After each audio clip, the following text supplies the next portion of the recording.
ભારત ચીને સરહદેથી જવાનોને પરત લેવામાં 75% પ્રગતિ કરી. જયશંકર. ભારતના વિદેશ મંત્રી એસ જયશંકરે કહ્યું છે કે ચીન સાથે સરહદી વિવાદોને લઈને ખાસ કરીને સૈનિકોને પરત લેવાના મામલે 75% સમસ્યાઓનું નિરાકરણ આવી ગયું છે.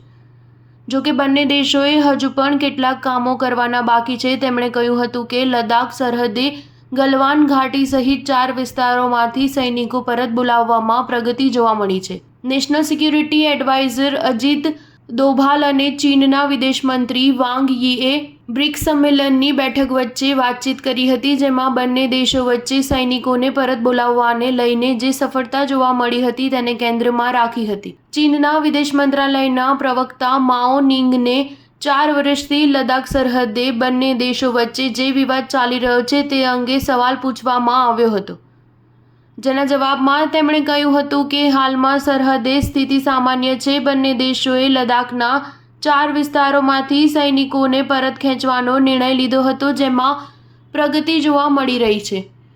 વર્ષ 2020માં લદ્દાખ પાસે આવેલી ગલવાન ઘાટીમાં ચીન અને ભારતીય જવાનો વચ્ચે ભારે ઘર્ષણ થયું હતું, જેમાં ભારતના 20 જવાનો શહીદ થયા હતા. તે સમયે જયશંકરે કહ્યું હતું કે ચીન LOC પાસે મોટી સંખ્યામાં જવાનોને લાવીને અનેક કરારોનો ભંગ કર્યો છે. હવે વિદેશી મંત્રી જયશંકરે કહ્યું હતું કે આપણે કેટલીક પ્રગતિ કરી છે. ખાસ કરીને સૈનિકોને પરત ખેંચવામાં બંને દેશો આગળ વધ્યા છે. આ અંગેની 75% સમસ્યાઓનું સમાધાન થયું છે.